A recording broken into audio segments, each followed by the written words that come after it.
Bonjour, je vous retrouve pour cette vidéo qui va aborder un sujet que l'on retrouve assez souvent en filigrane dans les différentes vidéos que je peux faire et qui est très souvent abordé parce que c'est un sujet qui est très important parce que simplement c'est une vraie clé fondamentale pour se libérer de nos souffrances. Et je vais expliquer pour quelles raisons.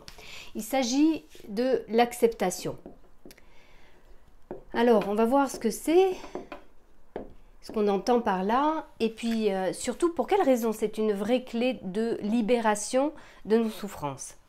Alors tout d'abord, certainement que beaucoup d'entre vous ont déjà vu, entendu des propos au sujet de ce thème-là, et notamment de ce que n'est pas en fait l'acceptation, c'est-à-dire la résignation.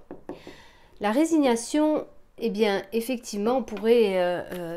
la différence avec l'acceptation, on va le voir après ce qu'on entend par acceptation. La résignation, c'est je baisse les bras. À quoi bon? De toute façon, ça sert à rien. Et donc, je ne ferai aucune action parce que, de toute façon, ça ne sert strictement à rien. Donc, je laisse tomber. Donc, voilà, c'est comme ça. Eh bien, il y a une petite nuance avec l'acceptation parce que l'acceptation, il y a une possibilité d'action. C'est-à-dire que, on va le voir, ce qui nous pose problème souvent, ce sont les contraintes. Alors, des contraintes, on va les repérer qui viennent de l'extérieur, on va en parler, et aussi des contraintes qui viennent de l'intérieur. Et l'idée de l'acceptation, c'est de voir comment est-ce qu'on peut accepter certaines contraintes, voir sur quoi on peut agir et ce sur quoi on ne peut pas agir. Alors, par exemple, pour des contraintes extérieures, si je vis un événement, alors par exemple une séparation, un deuil, une perte d'emploi, quelque chose qui m'arrive comme une contrainte qui vient de l'extérieur, eh bien, soit effectivement je choisis de me résigner et voilà, et je fais rien et je risque de le vivre encore plus mal et de m'enfoncer encore plus et cet événement va avoir un impact très fort dans ma vie. Soit je vais me mettre à lutter contre cet événement pour faire en sorte qu'il ne m'arrive pas ou faire en sorte de ne pas ressentir les émotions qui sont en lien avec cette contrainte. Je vais tout faire pour supprimer ou en tout cas supprimer cette contrainte dans ma vie pour ne pas ressentir la douleur émotionnelle en lien avec cette contrainte.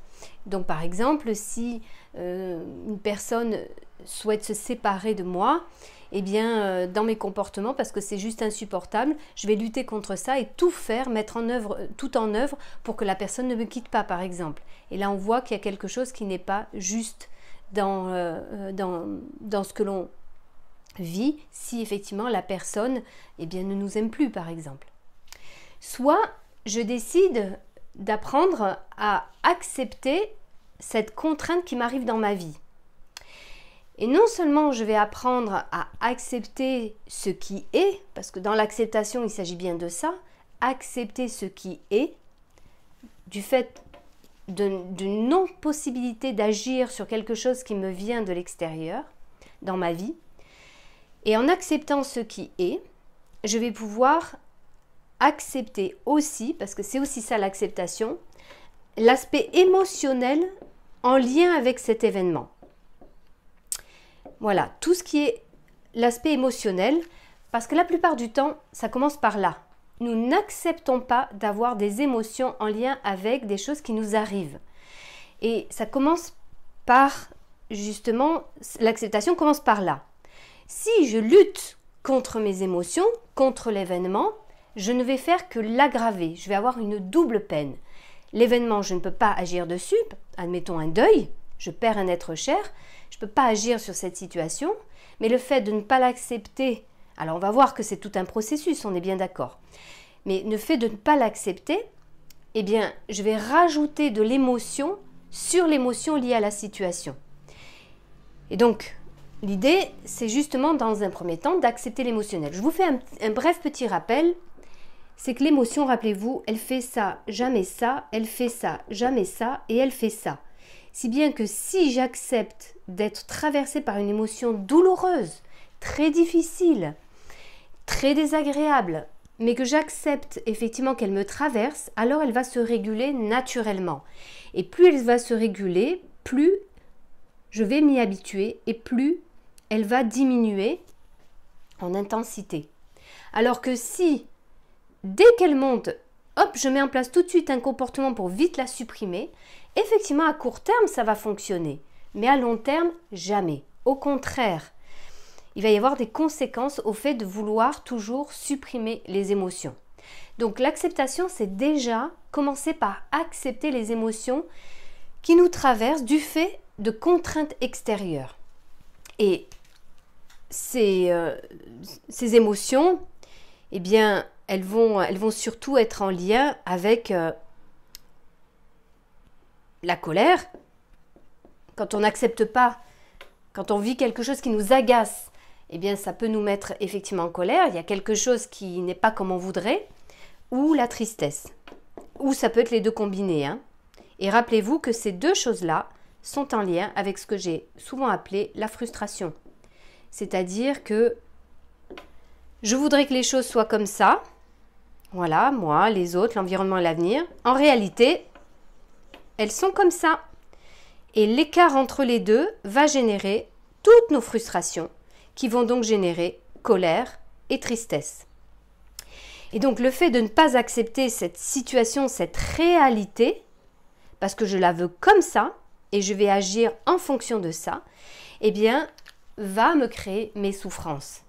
Alors que si j'apprends à accepter que cette réalité, elle soit comme ça, c'est ce qui est comme ça. Alors, je vais pouvoir diminuer justement l'intensité de mes émotions, même si elles vont quand même exister. Et c'est là justement la combinaison avec l'acceptation émotionnelle. Donc, j'accepte ce qui est et j'accepte l'émotion qui va en lien avec ce qui est.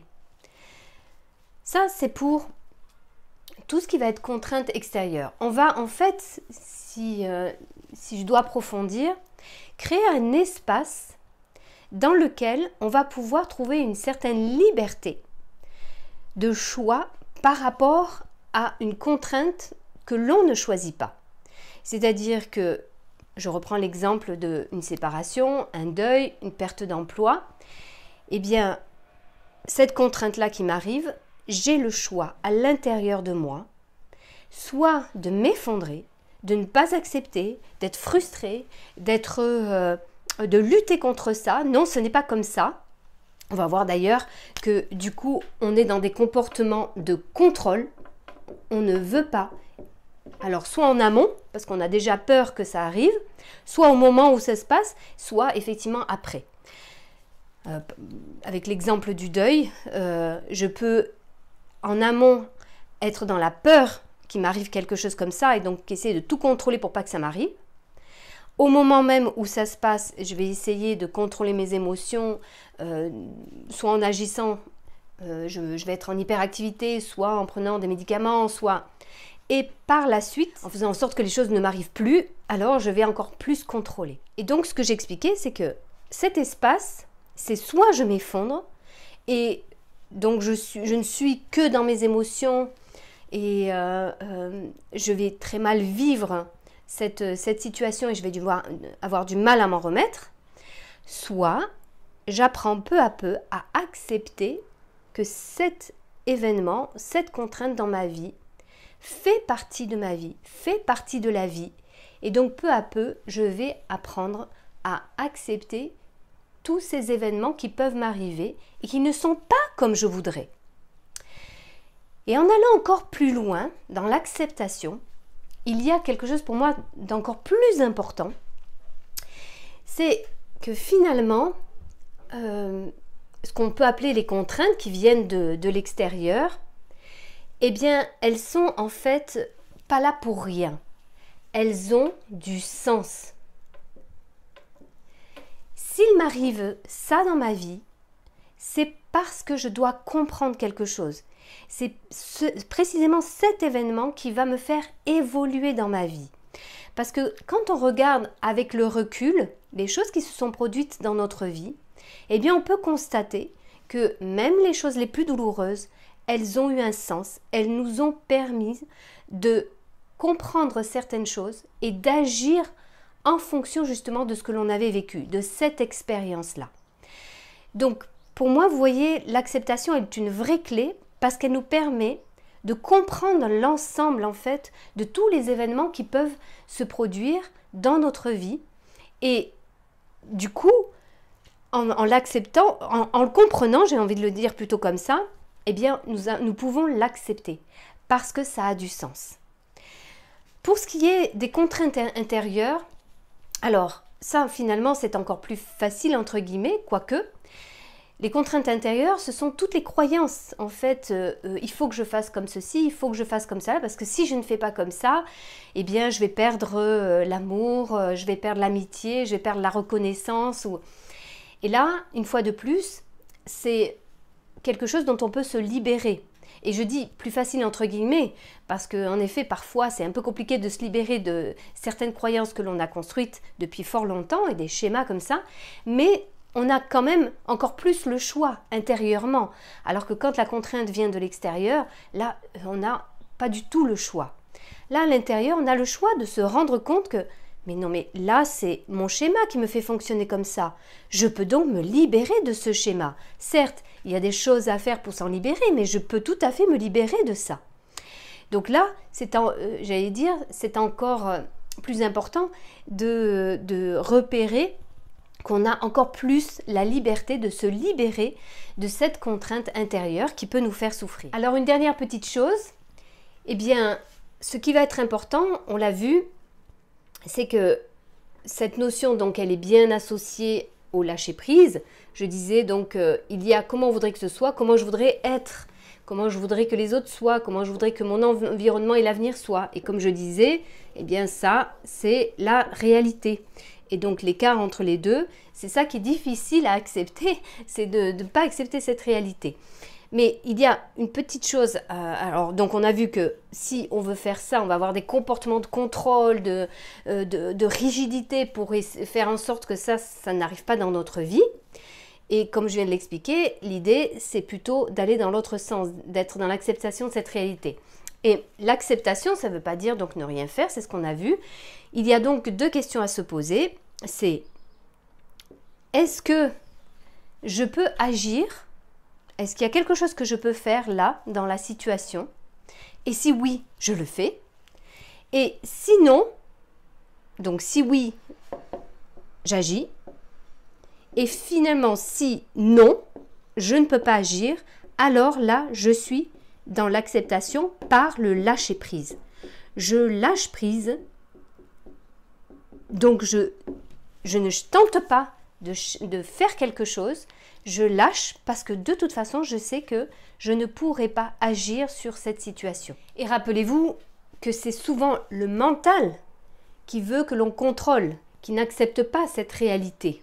Alors que notre conscience, elle, justement, apprend à faire cette distinction sur là où on peut agir, là où on ne peut pas agir, l'acceptation et la liberté, le choix que l'on peut avoir face effectivement à certaines contraintes. Voilà, j'espère que cette petite vidéo vous aura été utile par rapport à une notion dont on entend très souvent parler. Et j'espère y avoir apporté quelques petites subtilités. Merci pour votre attention et je vous dis à très bientôt.